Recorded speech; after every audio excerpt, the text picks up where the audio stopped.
Everybody out there is trying to build the perfect Euro fantasy team. Well, what if I was to tell you I've already got it right here for you? Welcome to FPL Mate, my name is Dan, and whether you're looking to build a team from scratch, you need a team to use for Euro fantasy, or you just want to compare your own team to the perfect team, we got you covered today.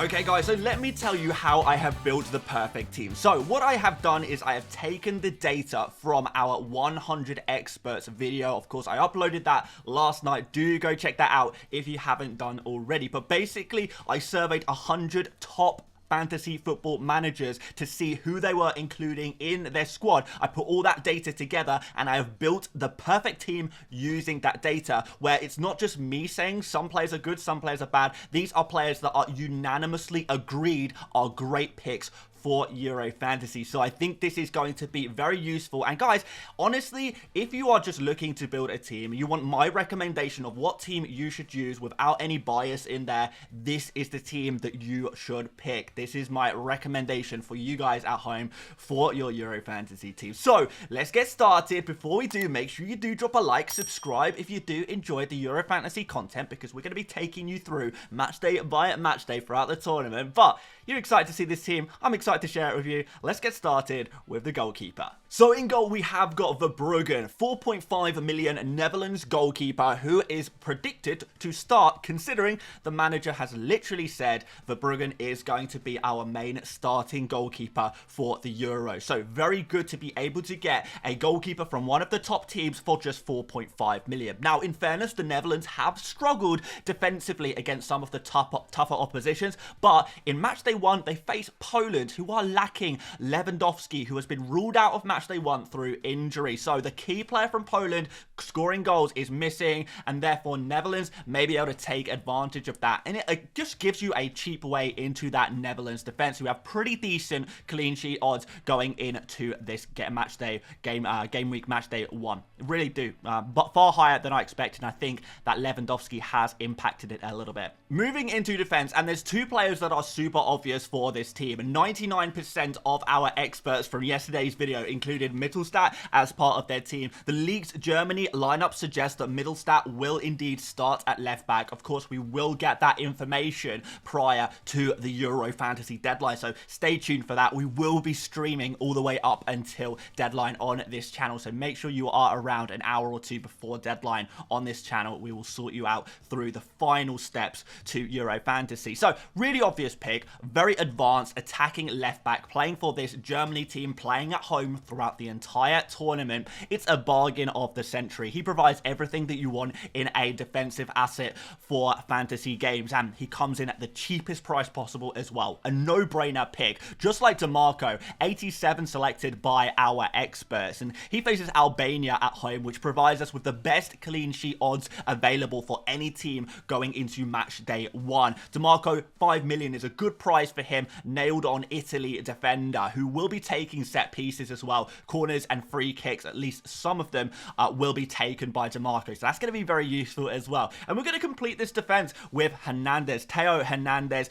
5.5 million, so a little bit more expensive. He was selected by 37% of our experts, and he offers one of our premium defenders, slightly more expensive. France are obviously a team we want to invest in, and Austria is not a bad fixture if you are looking for clean sheets. They don't seem to score too many goals, and I think France, the quality they have, can definitely keep a clean sheet in that game. One small warning on Theo Hernandez, that is, he did have to pull out of a training session yesterday, and therefore he is one to monitor over the next 24 hours. I think given that France don't play for another few days, he should probably be okay, but just be aware of that one. He's still a popular pick among experts. In midfield, we are doubling up on the Germany players. Yes, Florian Wirtz and Ilkay Gundogan are our two Germany midfielders, completing our Germany triple up. Now, what I should say about Germany is that they are predicted by the bookies to have the most goals scored in matchday 1. The big opening fixture, curtain raiser against Scotland, who, sorry Scotland fans, are one of the weaker teams in the tournament. Should be a real opportunity for Germany to showcase themselves and announce themselves to this tournament. And Wirtz coming in after a very good season all season at Bayern Leverkusen. very, very good indeed, getting plenty of goals and assists. 30 plus goal contributions throughout the season is very nice. He hasn't quite been able to transition the club form to international form, but a lot of people are reckoning that Wirtz will have a real breakthrough tournament and announce himself to the world football stage. Gundogan is another interesting pick. He plays as a central attacking midfielder for Germany at international level. He comes in at 7 million and should be the penalty taker for Germany as well. So definitely a very, very interesting pick. Next up, Szoboszlai, penalty taker, free kick taker, corner taker for Hungary. So even if Hungary are only able to score maybe 1 goal in this game, maybe 2 goals in this game, it's very likely that Szoboszlai will be the guy involved. He was involved in the majority of goals for Hungary during qualifying. He is seen as that key player, and the manager has also said that Szoboszlai will have a very much a free playing role in that team where he can pop up wherever he wants to create and score goals. He is the star of the team, which leaves us with one more midfielder in our starting 11, and that is going to be Jorginho, 5 million defender facing Albania in the opening match day, and 50%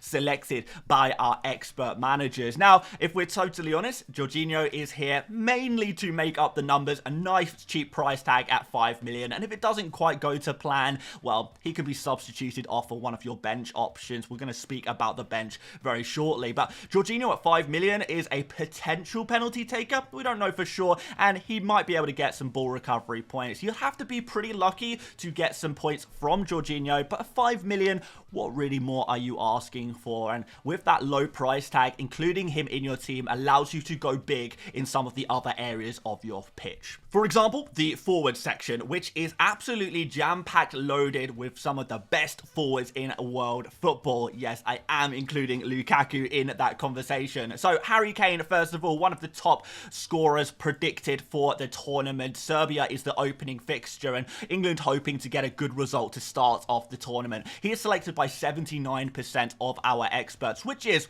pretty high indeed. Penalty taker as well from England, and an absolute hog of the goals that England score. England might not score 3-4 goals every game, but whenever they do score, it is often Harry Kane who is putting the ball in the back of the net. Lukaku is another pick here who is being massively underrated by the overall player base. What people don't know is Lukaku is an absolute insane beast for Belgium. He is just on another level. He really is, and that was proven by Lukaku actually being the top scorer during qualifying. No player scored more goals during the qualification stage of this tournament than Romelu Lukaku. So he is going to have a big tournament with great fixtures throughout the group stages, starting off with Slovakia. Big opportunity for Lukaku to once again prove his international pedigree, which he so obviously has. He's proven it time and time again. And finishing off the first 11, we have Kylian Mbappe. Well, no surprise to see him in here. 93% selected. Austria, the opening fixture. And Mbappe is definitely one of those players who can not just get you points from goals and assists, but his quality and his ability means that he always has that man of the match potential. Of course,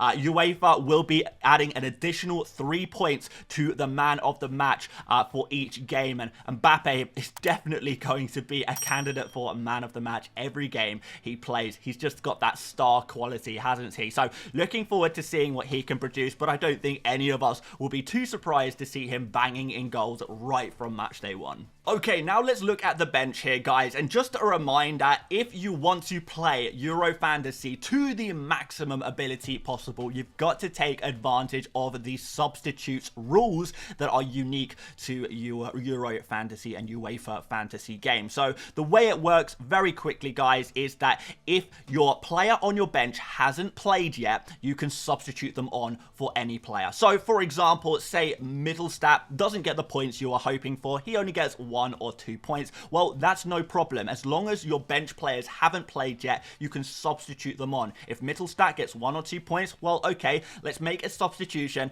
and bring on Wout Face, who is our Belgium defender at 4 million. We can put him on as long as that bench player has not played yet. Their day has not started for their games. Guys, I really would recommend you check out the how to play video on this channel if you want a full breakdown on exactly how the substitution rules work in Euro Fantasy, because using this to your advantage, you can get massive gains. And you will see on screen, guys, all of the players who play later on in the match day are placed on my bench. All of the players who play earlier on, for example, Germany players, Italy players, Hungary players, these players are in my starting 11. And then those players who play later on in the match day, Portugal, for example, they play right at the end of the match day. Leave them on your bench for now and bring them on as necessary. You will, of course, lose the points of anyone you substitute off, but that's no problem because hopefully your players on your bench are going to get some nice big scores. Looking at the bench, guys, we have got Lunin, another 4.5 million goalkeeper. It seems the most popular goalkeepers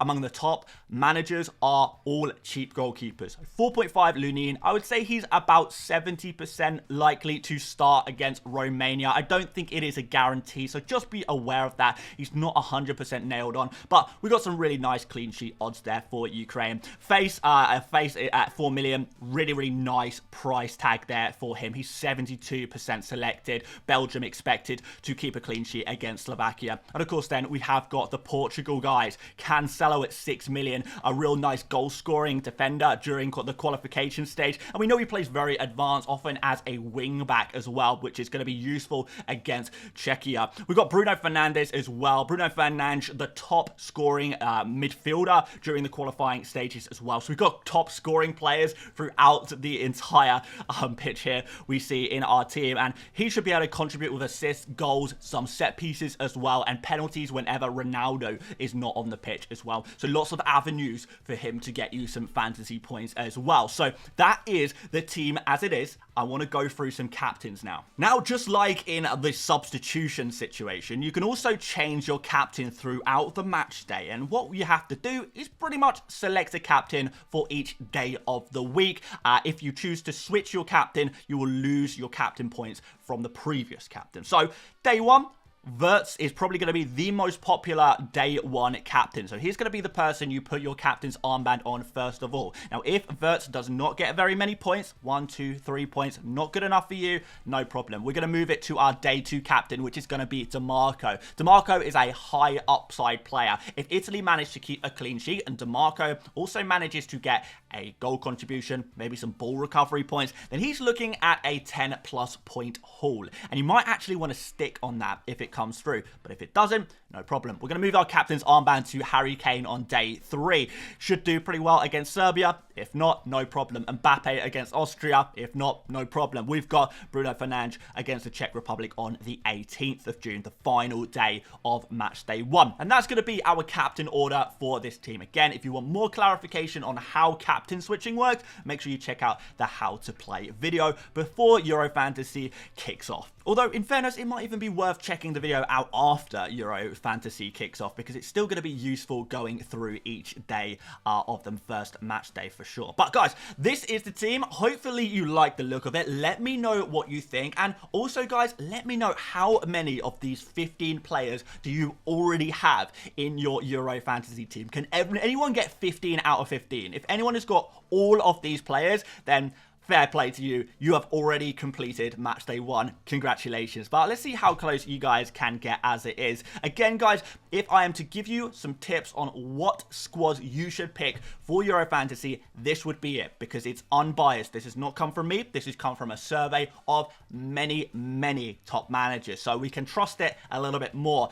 Often the numbers game works when you're trying to find the good information. So there we go, guys. Let me know if you enjoyed this one. Leave a like if you did. Really does help out the channel, and do subscribe for more Euro Fantasy content coming every day throughout the Euros. Once again, we will be streaming before the deadline later this afternoon/evening, so make sure you stay tuned. I think I'm going to go live around 5 p.m. UK time, so about 2 or 3 hours probably before the first game kicks off. So be there or be square. We'll be answering a lot of your questions live. Of course, feel free to leave any comments. I'm answering loads of comments at the moment, so if you've got any problems with your team, do let me know in the comment section. But aside from that, thank you so much for watching. Once again, check out another video if you would like to, and I will see you later, mates.